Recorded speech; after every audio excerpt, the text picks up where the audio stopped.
मेरा नाम कुमकुम है और मैं एक बहुत ही गरीब घर की लड़की हूँ। मैं जिंदगी में कुछ करना चाहती थी ताकि हमारे घर की आर्थिक हालत सुधर सके। मेरे 2 भाई हैं, दोनों मुझसे बड़े हैं। मेरे मम्मी पापा मजदूरी करके किसी तरीके से हमारा पेट पालते थे और बहुत ही कम उम्र से मेरे भाई भी काम पर लग गए थे। मुझे स्कूल जाने का बहुत शौक था, पर 5वीं तक पढ़ाई करने के बाद मैंने पढ़ाई छोड़ दी क्योंकि मेरी माँ ने मेरे स्कूल से नाम कटवा दिया। मैंने माँ से कहा था कि अगर मैं पढ़ लिख जाऊंगी तो हमारी हालत सुधर सकती है, पर मेरी माँ ने मेरी एक ना सुनी और 12 साल की उम्र में उन्होंने मुझे एक घर पर काम पर लगा दिया था। मैं जवान हो रही थी और मेरे मालिक के घर पर मेरे 60 साल के बूढ़े मालिक दीनाराम अपने बेटे, बहू और पोते के साथ रहते थे। उनका पोता 14 साल का था, उसका नाम रवि था। वह मुझसे बस 2 साल का बड़ा था। कभी कभी मैं उसके साथ बात करती तो रवि की माँ गुस्सा हो जाती और कहती कि यह तो काम वाली है रवि, तुम इससे दूर रहा करो। पर फिर भी जब भी मौका मिलता रवि मुझसे बात करता। उसने मुझसे पूछा था कि तुम इतनी कम उम्र में पढ़ाई छोड़कर हमारे घर पर काम करने क्यों आए हो। मैंने कहा हम बहुत गरीब हैं और मेरी माँ ने मुझे यहाँ पर काम पर लगा दिया। मेरा काम मेरे मालिक दीनाराम की सेवा करना था। मैं दिन भर इसी घर पर रहती और मालिक की सेवा करती थी। मालिक 60 साल के तो थे पर देखने में 40 से 50 के लगते थे। उनका शरीर तो काफी हट्टा कट्टा था। 2 साल तक तो सब ठीक चला, लेकिन अब मैं जवान होने लगी थी, मेरा शरीर निखरने लगा था और मेरे अंदर जवानी उमड़ रही थी। रवि भी अब बड़ा हो चुका था और जब कभी मौका मिलता तो मुझसे बात करता, पर उसकी माँ को बिल्कुल पसंद नहीं था कि हम दोनों आपस में बात करें। अगर वह देख लेती तो मुझे बहुत डांटती थी। एक दिन मुझे मेरे मालिक ने अपने कमरे में बुलाया और कहा, बेटा मेरे घुटने में आज बहुत दर्द हो रहा है। उन्होंने मुझे 50 रुपये दिए और कहा कि मेरे घुटने की अच्छे से मालिश कर दो। मैं काफी खुश हो गई थी क्योंकि यह पैसे हमारे घर के लिए बहुत मायने रखते हैं। दिन भर मालिक के घर पर रहने के बाद भी मेरी पगार 8,000 थी। मैं मालिक की सेवा के साथ साथ घर का छोटा मोटा काम भी कर दिया करती थी, पर आज पहली बार मुझे एक्स्ट्रा पैसा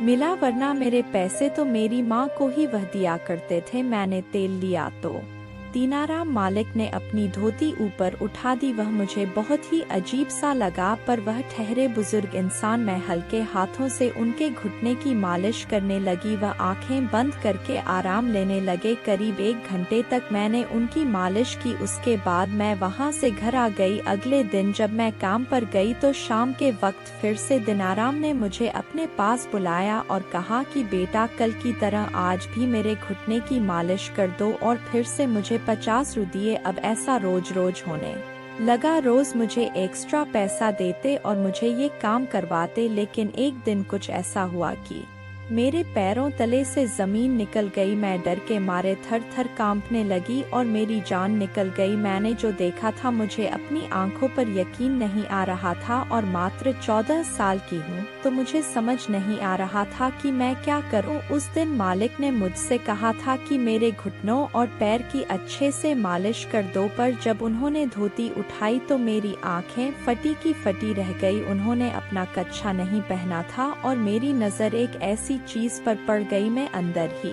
अंदर काफी घबरा गई थी। आखिर उन्होंने ऐसी हरकत क्यों की, वह मुझसे चाहते क्या है। अब मेरे दिमाग में शक घर करने लगा। कोई भी इंसान सिर्फ घुटने की मालिश के लिए इतने पैसे क्यों देगा, जरूर इसमें उसका गलत मकसद छुपा हुआ है। दीनाराम मेरी तरफ देखने लगा, शायद वह मेरा रिएक्शन नोट कर रहा था। उस वक्त मैं बहुत ज्यादा घबरा गई थी। मन कर रहा था कि वहां से अभी के अभी भाग जाऊं, पर मजबूरी में उस दिन मैंने उसके घुटने की और पैर की मालिश की। लेकिन उन्होंने अपनी धोती जिस तरह से उठाई हुई थी मुझे बहुत ही गंदा लग रहा था और वह अजीबोगरीब आवाज करते रहे। किसी तरीके से 1 घंटा काटने के बाद मैं पसीने पसीने हो गई थी और दौड़ती हुई अपने घर पर चली गई। मैंने अपनी माँ से कहा कि माँ अब मैं यह काम नहीं करना चाहती। मैं रोने लगी थी। मेरी माँ ने कहा इस घर में रहना है तो सबको काम करना पड़ेगा। ऐसा नहीं था कि हम बहुत गरीब थे, क्योंकि हम पांचों काम करते थे और हमारे घर पर टीवी, फ्रिज सब कुछ था। हमें नीचे जमीन पर नहीं सोना पड़ता था, क्योंकि हम पांचों की कमाई को जोड़कर हमारा घर अच्छे से चल जाता था। फिर भी मेरे माँ और पापा का लालच खत्म ही नहीं होता। मैं उन्हें बता नहीं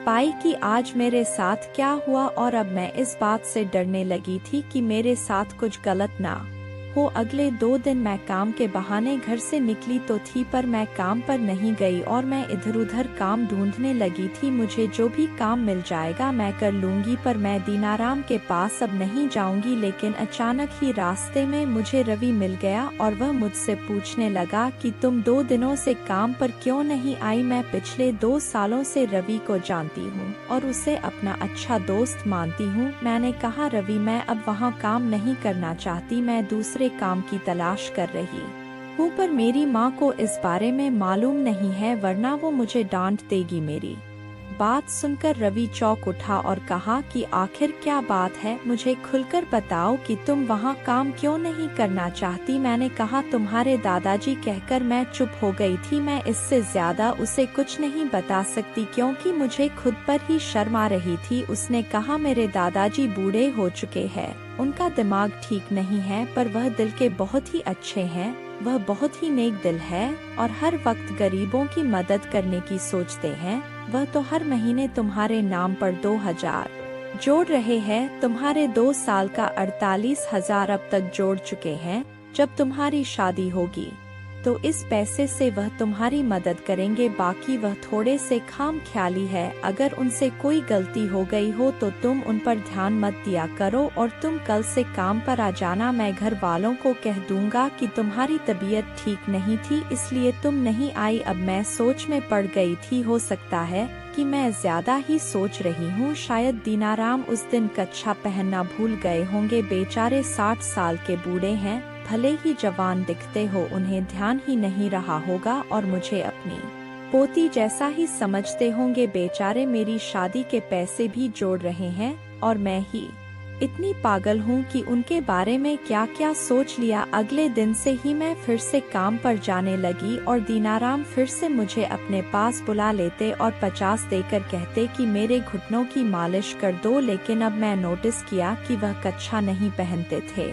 जब वह धोती को ऊपर उठाते तो उनका सब कुछ नजर आता, हालांकि वह आंखें बंद करके रहते और कभी कभी ही मेरी तरफ देखते थे। मुझे यह काम करने में बिल्कुल भी अच्छा नहीं लगता और बहुत घबराहट होती थी, पर मुझे इस काम के एक्स्ट्रा पैसे मिलते थे जो कि मुझे अपनी माँ को भी नहीं देना पड़ता था, तो मैं लालच में आ गई थी। एक दिन मैं मालिक के घुटनों की मालिश कर रही थी कि रवि की माँ कमरे में आ गई। उनके आते ही मालिक ने अपनी धोती को बिल्कुल सही कर लिया। अब मुझे शक होने लगा कि मालिक मुझे दिखाने के लिए ही यह सब कुछ कर रहे हैं। फिर भी मजबूरी में मैं रोज काम के लिए आ जाती थी। लेकिन 1 महीने बाद कुछ ऐसा हुआ कि मैं सारी रात चीखती रही, चिल्लाती रही, पर मेरी आवाज सुनने वाला घर पर कोई भी नहीं था। रवि अपनी मम्मी पापा के साथ शादी में गया हुआ था और रवि की माँ ने मेरी माँ को फोन करके कह दिया था कि हम 2 दिनों के लिए बाहर जा रहे हैं और आपकी बेटी को 2 दिनों तक हमारे घर पर रहकर मेरे ससुर जी की सेवा करनी पड़ेगी और घर का सारा काम करना पड़ेगा। उसके लिए अलग से मेरी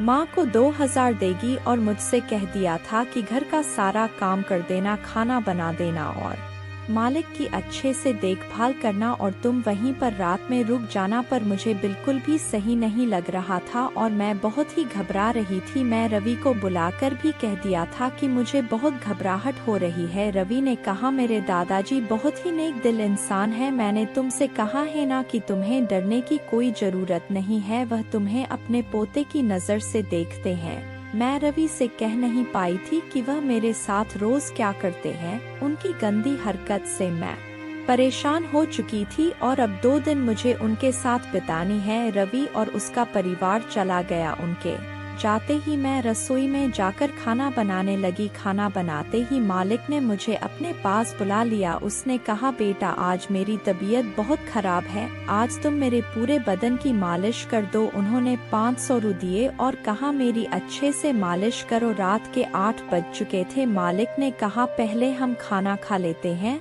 फिर तुम मालिश शुरू करना। मैं दिन भर के काम से आज बहुत थक चुकी थी और मुझे रात भर जाग कर उनकी मालिश करनी होगी। क्या मैं इंसान नहीं हूँ? मुझे भी तो नींद की जरूरत है। लेकिन 500 नोट देखकर मेरे मन में लालच आ गया था। मैंने उनके पैसे ले लिए और रवि ने मुझे बार बार कहा था कि उनके दादाजी एक नेक दिल इंसान हैं। लेकिन फिर भी ना जाने क्यों मुझे अंदर ही अंदर बहुत ज्यादा घबराहट हो रही थी। मेरा दिल बहुत ही अजीब तरीके से धड़क रहा था, क्योंकि आज रात घर पर हम दोनों ही हैं। खाना खाने के बाद डर डर के मैं उनके कमरे के अंदर आई। मेरा गला बिल्कुल सूख रहा था, मेरी सांसें बहुत तेज चलने लगी थी। मेरे अंदर आते ही मालिक ने कमरे का लाइट बुझा दिया और डिम लाइट जला दिया और उसके बाद उन्होंने मुझे तेल पकड़ा दिया और फिर कुछ ऐसा किया कि मेरे होश उड़ गए। उन्होंने अपने सारे कपड़े उतार दिए। उनकी हालत देखकर तो मेरी हालत बहुत खराब हो गई थी और मैं बिल्कुल कांपने लगी थी। मैं उनकी मालिश करने लगी। वह मालिश के मजे ले रहे थे। पहले तो उल्टा लेटे हुए थे, फिर थोड़ी देर बाद वह सीधा लेट गए। उनकी हालत देखकर तो मेरी चीख निकल गई और मुझे डरता हुआ देखकर वह मुस्कुराने लगे। मैं डर डर कर उनका सब कुछ मालिश कर रही थी। हाँ, सब कुछ मालिश कर रही थी, क्योंकि उन्होंने कहा था कि मुझे पूरे शरीर की मालिश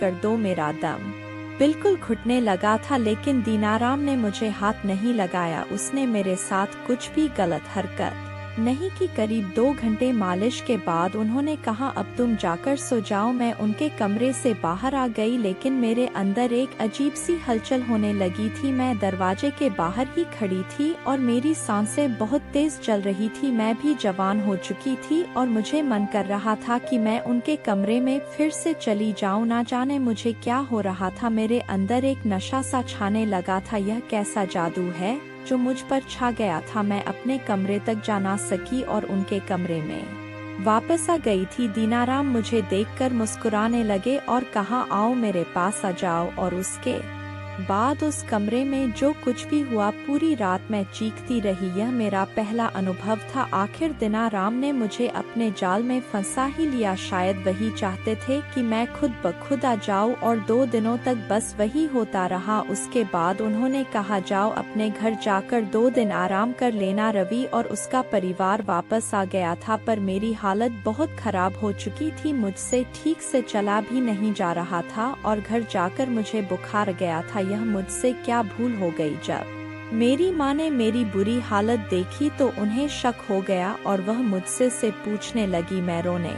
लगी थी और उन्हें सब कुछ बता दिया। वह अपना सीना पीटने लगी और बार बार यही कहने लगी कि यह क्या कर दिया मैंने अपनी बेटी के साथ। लेकिन उसके बाद मेरी माँ ने जो किया मैं कभी नहीं भूल सकती। वह सीधे मालिक के पास गई और कहने लगी कि वह सारी दुनिया को बता देगी कि उसने मेरी बेटी के साथ क्या किया है। मालिक बहुत डर गए थे, क्योंकि मैं नाबालिग थी और वह बुरी तरीके से फंस जाते, और उन्होंने वादा किया कि वह मेरी शादी रवि के साथ करवा देंगे। मालिक ने मुझे स्कूल में भर्ती करवा दिया। अब मैं फिर से स्कूल जाने लगी और वापस से पढ़ाई करने लगी, और जब मैं 18 साल की हुई तो उन्होंने मेरी शादी रवि के साथ करवा दी। अब मेरी जिंदगी काफी सुधर गई है। जिस घर में मैं कभी नौकरानी थी वहां मालकिन बन गई हूँ। मेरी शादी के 1 साल के अंदर रवि के दादाजी की मौत हो गई। मुझे पता चला कि उसके दादाजी को कैंसर था और वह ज्यादा दिन के मेहमान नहीं थे। शायद इसी वजह से उन्होंने मेरे साथ रिश्ता बनाया था। शायद वह अपनी जवानी एक बार फिर जीना चाहते थे, मौत से पहले एक बार जिंदा होना